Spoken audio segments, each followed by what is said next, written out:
What the hell happened up there? You were at the Jack Smith hearing. I don't know. We may have some video to show the viewers this, but you were there in the Jack Smith hearing, and there were some choice members of the Congress that you didn't really like seeing too much. And then there was this Jan 6 guy, Ivan, who is he's a complete asshole. He shows up a lot of these things and tries to taunt you guys. What happened? Yeah, so I've unfortunately become very familiar with Ivan Raiklin, going back as far as I think early 2022 was the first time we had an encounter. I didn't know who the fuck this guy was. And I was testifying at one of the sentencing hearings for one of the individuals who had assaulted me on January 6th. And this guy, little bald-headed, tiny guy, Ivan, follows me and a friend of mine all the way, down the street, to my car. And I just happened to catch a glance, and he was recording me. This was really like the first time I'd ever not just encountered him, but encountered that type of behavior. And so, yeah, it was unnerving. And then I kind of learned about his history and who he is, and the fact that he's this, really far right conspiracy theorist. He's a Jan 6 guy too, right? Yeah. Yes. He pushes the theory that, January 6th was a setup. He has voluntarily asked to be Donald Trump's secretary of Retribution. He even had T-shirts made with individuals that he believes are enemies of the state. My name is on that T-shirt, as well as a number of members of Congress. But he shows up at events. He showed up at an event that Harry, Aquilina Ganell, and Danny Hodges and I were speaking at a little over a year ago with Enrique Tarrio and other members of the Proud Boys. They're looking for their viral moment. Right. And listen, I get it. I understand they're looking for their viral moment. And, my better angels tell me, just ignore the guy. Fuck that. Right. I'm tired of this shit. I know you are. I'm done. I've had threats leveled against my family members. This guy sat next to my mother at one of the hearings that I testified at, and was harassing her. And he does it. He pretends to be polite, but it's all about the intimidation and the statements that he makes in public, and then what he tries to do when he encounters you. Which is lure you into, this viral exchange. And I was not having any of it. And, luckily for him, Harry Dunn was there. To pull you back.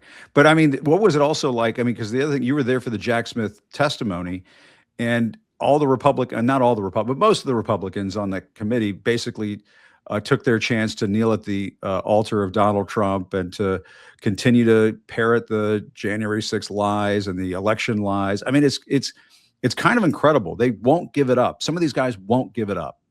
Yeah, no, I mean, it's a clown show. And it's even more disconcerting. To me, I went there to support Jack Smith. I wish more law enforcement officers had showed up to support, Harry, Aquilina, myself and Danny. But I went there just to show support, because I know that, these hearings, although, Jack Smith is the consummate professional, much more so than I ever have been in my life. He's a person of integrity, and he was cool, calm, and collected throughout the duration. But I know that they can be unnerving. You wanted to show you were there as his backup, basically. You had his back. Yeah, I mean, I have a tremendous amount of respect for the guy, and I know that he's endured countless personal attacks by Donald Trump. I think one member of Congress said that Donald Trump had leveled more than 185 personal attacks at Jack Smith, referring to him as deranged. You called him a deranged animal today. Yeah.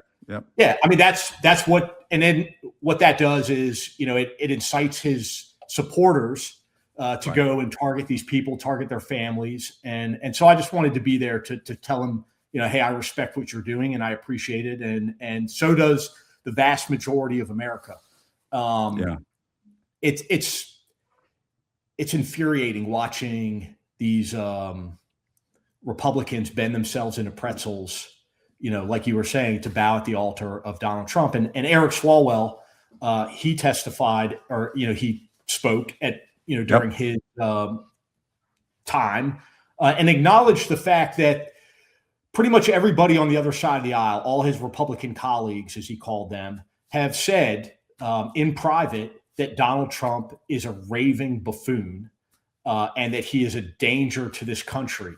That's right. Well, I appreciate the fact that these guys have to maintain some type of a relationship, but I'm done giving people if you're not willing to come out in this moment and say that Donald Trump is a threat to democracy, that Donald Trump is a deranged lunatic, I don't care what you say privately. Yeah. And you don't belong in office if you can't be honest and truthful in your public statements as you are in your private statements. Yeah. I mean, they're absolute cowards is what they are. They're more than cowards, but yeah. Yeah. Well, what word would you give him? There's Harry right there. Harry was there too. Harry, you had to hold Mike back. Is that what happened today? Yeah, man. Well, Mike's a grown man, and I'm more than confident that he's capable of handling himself. But they always say when you don't argue with fools, because from a distance you can't tell who the fool is.